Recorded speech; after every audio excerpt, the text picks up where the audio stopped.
Welcome back to Bloomberg. It's great to have you here, particularly for this occasion. I'm going to start by putting you on the spot, something that may make you uncomfortable. You've been named Banker of the Year by Euromoney, and you've also been named CEO of the Year by CEO Magazine. I know you always like to talk about the team, but congratulations. I wouldn't be doing my job if I didn't congratulate you on those two really prestigious awards. Well, thank you, David. And it's an honor to be recognized by both those august groups. But it is the team that makes us all successful. So it's an award that I accept on behalf of my teammates and all the great work they do. So, Brian, I think part of the reason why you received those awards is because of the work you've done on equality and diversity and inclusion. And let's start with this $1 billion commitment, actually, on racial equality as well as economic opportunity. Give us a sense of how you decided to do that. What led you to that decision? Well, it was interesting. It was kind of a coalescence of different events. Our team had been working this under Ann Finucane's leadership and with Tom Montag, actually, about a year and a half ago. We had a lot of people come on to our senior groups, including Raj Chetty, who's done a lot of leading research on economic mobility. We had studied it in some markets where we have a big presence, Charlotte being the one, and obviously where our headquarters is. And we were kind of working this question: how do you create more opportunity in the African American community, in the Hispanic community, and other communities of color? And what are the barriers? And it's housing, education, skill sets, and things like that. And then that was going along, and then we had obviously the huge crisis beginning of racial justice and criminal justice and social justice, beginning with the George Floyd. And so when Ann and team brought it, it was a program of X size. I said, let's double it. Let's do it over 4 years. And let's get serious about how we, in addition to all the great work we do, whether it's the money we do with the community development financial institutions or the work we do in charity, let's put another $250 million per year on a line to help actually do our part to solve these issues and help drive mobility and opportunity in our communities. And Brian, as you suggest, that's over and above the amounts of money that you spend from the foundation on charities every year. So give us a sense of how you're going about this. As I understand, you've already decided how to deploy the first $300 million. What is that going to go for, and how will that address some of those issues you just listed? Sure. So we have $1 billion allocated across sort of 4 platforms. One is small business and entrepreneurship. Another is education and skillings and job creation. Another is housing. Another is health. And so some that goes from the very tactical. You had the healthcare crisis, which affected these communities more than other communities, and that's been statistically proven. So we have been doing a lot. Recently, we announced that $25 million would go into sort of near-term health initiatives. That is things like masks to shelters, masks to community health places, masks to school systems. Just the other day, we did 100,000 masks to the province school system, for example, through our 92 markets, really helping with a near-term thing that wearing a mask will help the disease spreads stay down, and therefore society can return to normal. But broader stated, it's $1 billion across those 4 big initiatives. Just recently announced $300 million as allocations, for lack of a better term, $50 million to minority depository institutions. We've completed 4 of the investments already. We're working on another 4 or 5. These are institutions which are African American owned, and ultimately we'll do Hispanic owned ones also, where we're putting in 4 to 5% of the common equity to give them the capital to grow. We did another $25 million, as I said, in sort of the community health initiatives. We've said that we're going to do $200 million in equity, growth equity, in our 90 markets to businesses that are owned by Hispanic business owners, African American business owners, and Asian business owners to help them grow faster. And this will be smaller sized investments, and I call on my colleagues across the industry to come. This is not a fund that we want to drive. We want it to be companies in Market X or Market Y or Market Z putting a fund together to help these companies get growth capital. And that's one area. And then the other place, that was a $200 million allocation. And then we started on some of the job stuff. And there's 2 different thought processes there. One is with the HBUs and HSIs, which is more 4-year college, and how we help in the career development pathways for those colleagues in those colleges. The other piece, which is different, which is skills development with the community colleges. Again, community colleges would serve the communities of color and helping develop skills in the job set there. So that's what we're going on. Those grants went out, are going out as we speak, and it's all about helping in every community. And by the way, this is not just about Bank of America. It's also catalyzing efforts with other CEOs and other companies can join in to help create jobs. We've done a lot of this in Charlotte and other markets, which we're very proud of, but it still needs a lot more work needs to be done. So there's a lot of good work being done here, but you are a banker at base. Let's talk about those minority deposit institutions that you referred to, 50 million of the first 300 dedicated to that. Give us a sense from your understanding of the question of the underbanked and the unbanked in our minority communities. Well, I think the idea really is how do we create more and more capacity, lending capacity as institutions. So the 50 million we put in, when fully deployed, will, think if you can multiply it times 14. So that's, $750 million of loans just on that new equity. And so these institutions have long histories, have done a great job. Some are bigger, some are smaller. We've had relationship with them. We already have about $100 million of deposits in them, but that's deposits that then they can lend out. This is equity, so they can get deposits from other people and grow. And so, my view is we do a great job of lending in all communities. Our LMI capabilities in housing and our small business lending is one of the largest in the country. But they're just, this is to have a fully competitive place and help these institutions be more competitive, who are focused in the communities, and our job is to help them grow. So as I understand, you've made investments thus far, I think, in 3 minority-oriented or owned lenders. Do you expect to take positions in more of those entities? Well, we've already completed the 4th, as I said. And the idea is we are in discussions with a lot of them, and all of them, and we will continue to work through them. We began with the ones we had the strongest relationship on a deposit over the years, and we're working towards all of them. There's a list of them, and we're just going one from another, and the team's doing a great job. And 4 are done, and we got a few that hopefully complete over the next few weeks. But the idea was to get the money into those institutions to help them grow and get it in there fast, and that's what we've been doing. So this is a lot of money and for a good cause. Give us a sense about the balance between the private sector versus the public sector. I mean, how much of the problem we've had, frankly, let's talk about it, for 400 years of systemic racism, can really be addressed in the private sector? What do we need from the public sector to help that effort? Well, I think you need some catalysts. So in housing, for example, you need more help from the public sector in terms of authorization of housing development. So we do $5 billion a year already in lending to in low and moderate income communities, community development lending. Sometimes that's institutional commercial property. Sometimes, but the dominant share is housing. But the problem is it's just not enough. In Charlotte alone, the study that the group of CEOs that we've worked on has come up with 30,000 housing units short. In Boston, there's a similar amount.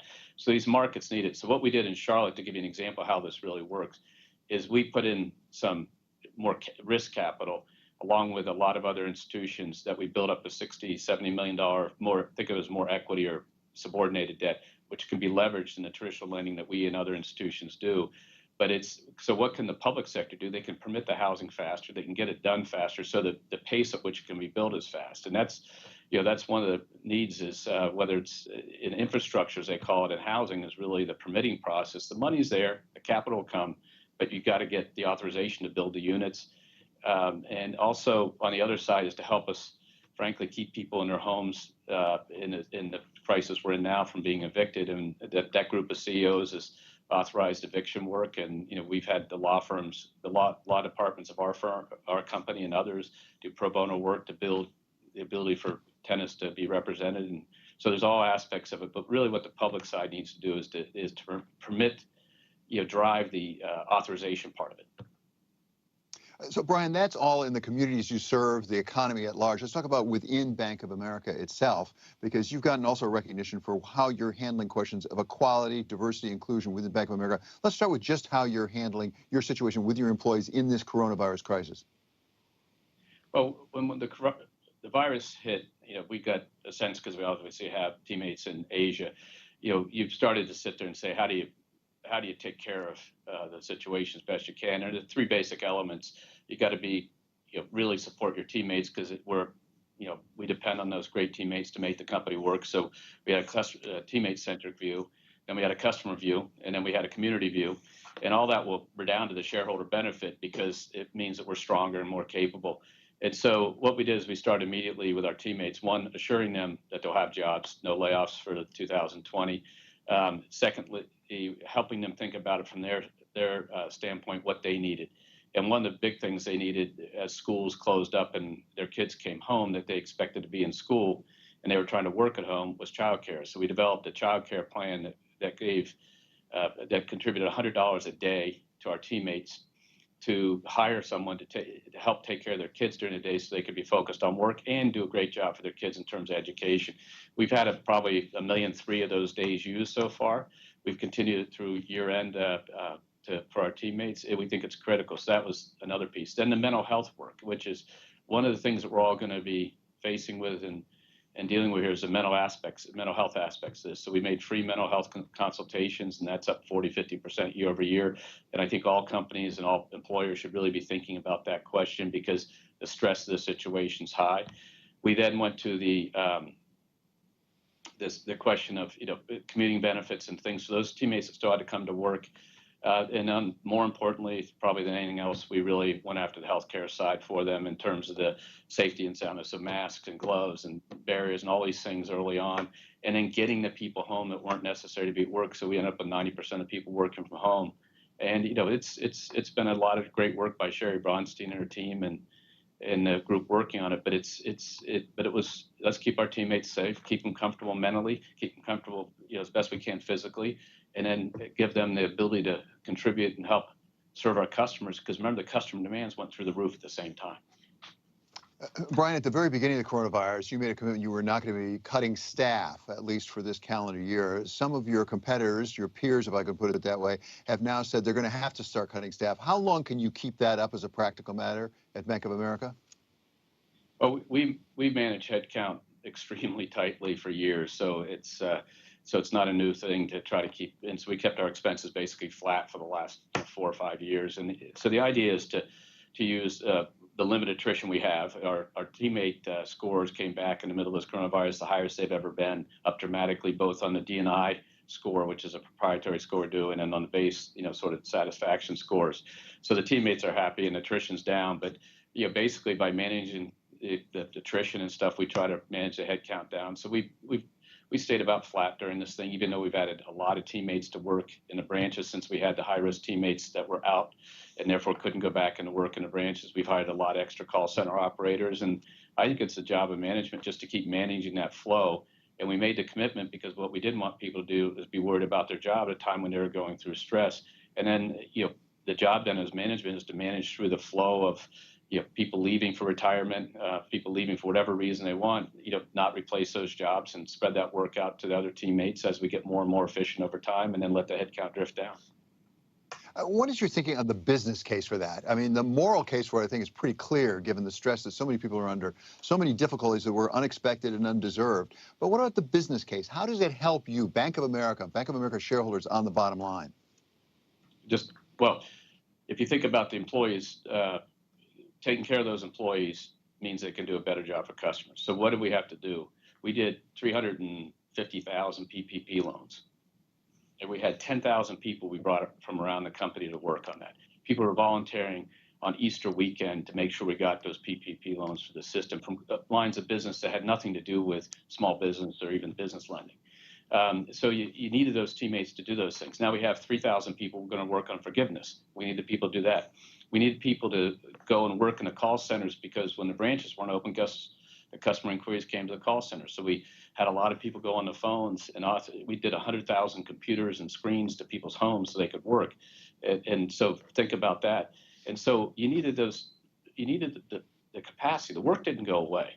It could have shifted where it went on, but the work didn't go away. We grew. We're going to have one of the better core growth years in consumer checking accounts than we've had, even with the crisis. And so our digital capabilities are great, but it still takes people to help make that all work. So the idea is you need those teammates to be talented. That's the shareholder case. And so if you think about it, in the first half of the year, we've earned $8 billion plus after tax. We put up $11 billion of reserves. Our capital ratios have gone up.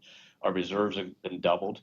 And that's a pretty good place in the worst economic quarter in American history, potentially. Brian, you mentioned the payroll protection program loans, and I know that Bank of America was a really big player in that space. We've seen some reports of some difficulties at some other banks with some people maybe making some loans they shouldn't have made. Do you have any issues like that with Bank of America? Was it clean as far as you can tell at this point? You got that much money, that many loans, it's awful hard to know. Yeah, we did our best all through the thing to. That's one of the reasons why I had so many people on it. We had the people who did it, the people who checked what they did, the people who checked what they did, all to make sure that we buttoned up the files. Our experience back in the mortgage environment, where you know things after the fact got turned around on us, we said let's not let that happen. So we spent a lot of money in terms of making sure between external help in some cases, but mostly internal people checking and checking and checking, and we feel good about where we are. So Brian, let's turn to the question more broadly of diversity and inclusion at Bank of America. I know that you've been a champion of this from the beginning. Explain what you're doing. This is something that's very much in the mind of people with all of corporate America, and particularly with banks right now, when we look at the extent to which there really is diversity, particularly as you go up the line in the organization. Yeah, so if you think about it, there's diversity, which we have, which is representation, and there's inclusion, which is more how I feel when I work at Bank of America. But the reason why we do all this goes back to our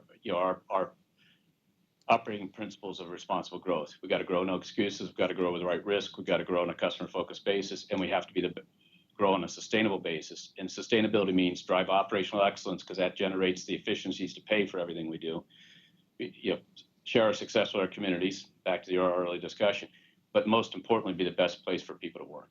And so to be the best place for people to work, you got to be the best place for everybody to work. And so that's our basic view. So D&I has been critical to Bank of America for a long period of time. So when we think about it, we basically measured at every level in the company, and the business reviews my teammates have with me go down each level. And what our goal is to have our teammate base at every level in the company. There's 8 levels in our company. It used to be 13, and we brought it down to 8, going to your earlier question about how you get a company more efficient. At every level in this company, the diversity of that level represents a diverse society, so by ethnicity in America. And so that's where the focus is. So we watch that go up. So we're very diverse in the top 6 women on our board of directors, 2 African Americans, Hispanic, Latino. Our management team, the people who work for me, are about half women. Our management team is very diverse, and we work through the system. And we know the pockets. We know exactly where we got to go. We put some announcements out, Andy C. did, in the wealth management business about where we need opportunities to drive success.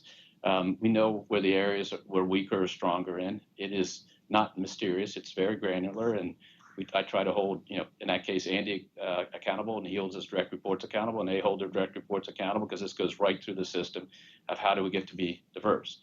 Inclusion is something else, which is more about how you feel. And so we measure that basically with about 15 years ago, we were trying to find out how do you measure inclusion, because it's